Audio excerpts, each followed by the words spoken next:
Hai semua, selamat datang di channel Baca Saham. Pada video ini, kita akan bahas satu topik dengan judul Saham murah tidak punya utang. Rasio DR 0% dan NPM mencapai 137,860%. Berusia 27 tahun dan listing sejak tahun 1994. Untuk itu, simak video ini sampai habis ya, agar mendapat pemahaman yang utuh. Saat ini, Mimin mau bahas laporan keuangan satu perusahaan yang cukup unik dan lain dari biasanya.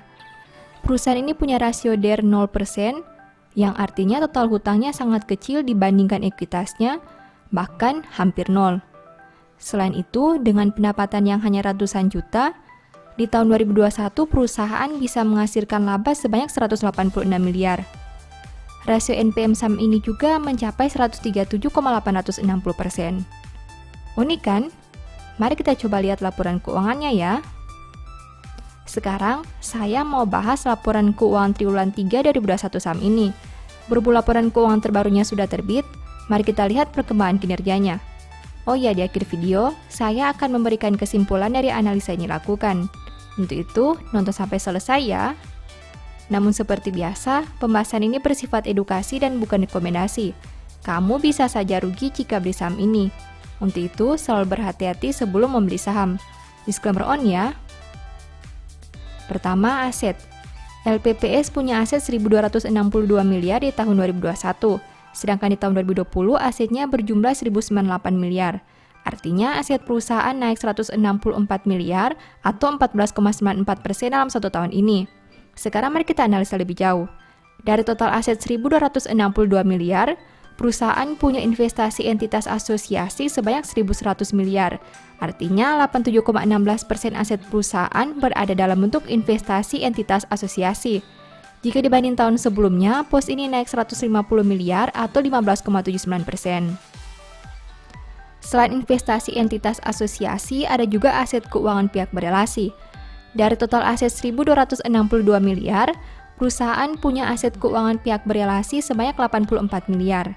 Artinya 6,66% aset perusahaan berada dalam bentuk aset keuangan pihak berelasi. Jika dibanding tahun sebelumnya, pos ini naik 7 miliar atau 9,09%.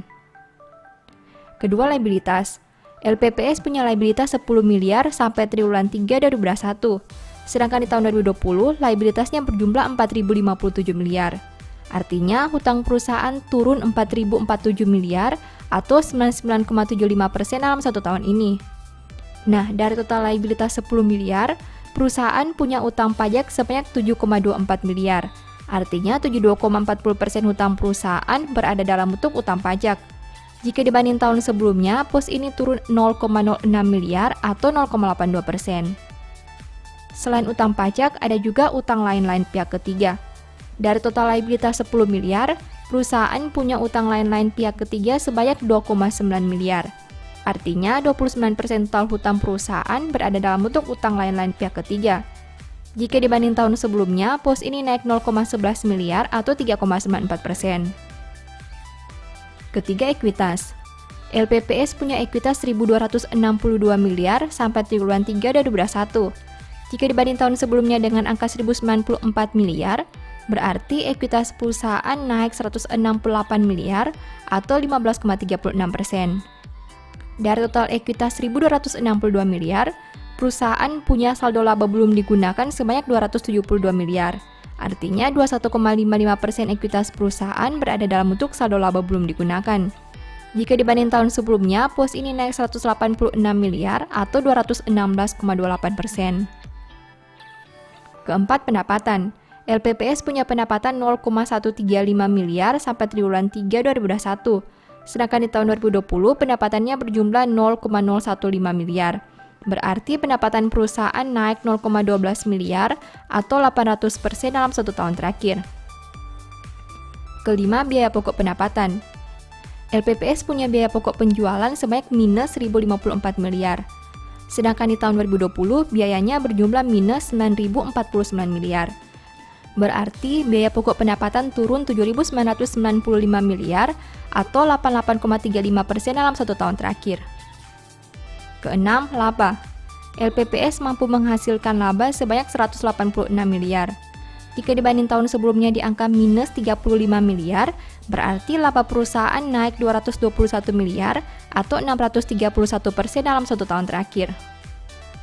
Ketujuh, rasio keuangan. LPPS punya ROE 19,65% dengan NPM 137.860%. Sedangkan untuk sisi resiko, saham ini punya DER 0%. Perusahaan ini unik karena punya NPM yang sangat besar. Hal itu karena pendapatan usahanya hanya naik 135 juta, tapi bisa menghasilkan laba sebanyak 186 miliar. Selain itu, DER-nya juga 0%, yang artinya seperti terlihat tidak punya utang kan? Kedelapan, valuasi. Saham ini punya PER 1,08 kali dan PBV 0,21 kali. Valuasi perusahaan sangat rendah. Hal itu disebabkan karena laba yang naik sangat besar di periode ini. Tapi ingat, kamu harus lihat lebih jauh penyebab laba tersebut naik. Jangan telan mentah-mentah laporan keuangannya. Nah, setelah melihat pembahasan tadi, ini kesimpulannya. Pertama, total aset naik karena adanya penambahan investasi entitas asosiasi. Kedua, liabilitas berkurang karena nominal imbalan pasca kerja menjadi 0. Ketiga, ekuitas naik karena saldo laba yang bertambah. Keempat, laba perusahaan harus dilihat lebih jauh, karena pendapatannya hanya ratusan juta, tapi bisa menghasilkan laba miliaran. Hal itu disebabkan karena adanya pendapatan laba entitas asosiasi yang sangat signifikan. Kelima, rasio LPPS agak aneh dari sisi NPM dan DER. Untuk itu, kamu perlu lihat lebih jauh lagi ya. Keenam, valuasinya menjadi sangat rendah karena laba naik sangat besar. Pertanyaannya, apakah hal ini bisa dipertahankan dalam jangka panjang? Demikian analisa singkat saham LPPS berdasarkan laporan keuangan triwulan 3 2021. Selalu ingat bahwa pembahasan ini hanya dari sudut pandang pribadi. Tidak ada jaminan pasti profit dan mungkin saja kamu bisa rugi jika beli saham ini. Demikian informasi pada video ini, semoga bisa memberi manfaat kepada kamu semua ya. Oh iya, saya mau menyampaikan bahwa sekarang Baca Saham punya 3 e-book tentang saham yang mungkin saja bisa berguna bagi kamu, yaitu Strategi Nabung Saham, Analysis Report, dan The Stock Market. Berikut perbedaan antara 3 e-book tersebut. E-book Strategi Nabung Saham berfokus pada pembahasan teknik, money management, dan semua hal yang berhubungan dengan nabung saham. Poin intinya bisa dilihat pada tampilan berikut ini.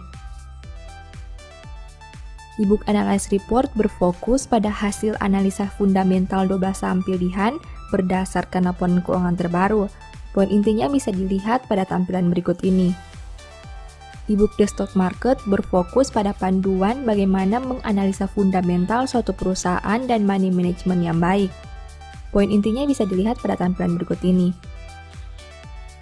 Apabila kamu tertarik membeli salah satu dari 3 e-book tadi, silakan chat WA ke nomor yang tertera di layar ya. Ingat, hati-hati terhadap semua jenis penipuan yang mengatasnamakan Baca Saham.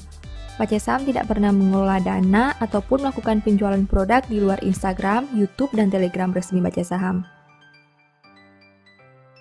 Sebagai penutup, saya mau mengutip satu statement yang semoga bisa menjadi semangat bagi teman-teman. Janganlah mengecam seorang pencemooh supaya engkau jangan dibencinya. Kecamlah orang baik, maka engkau akan dikasihinya. Thank you.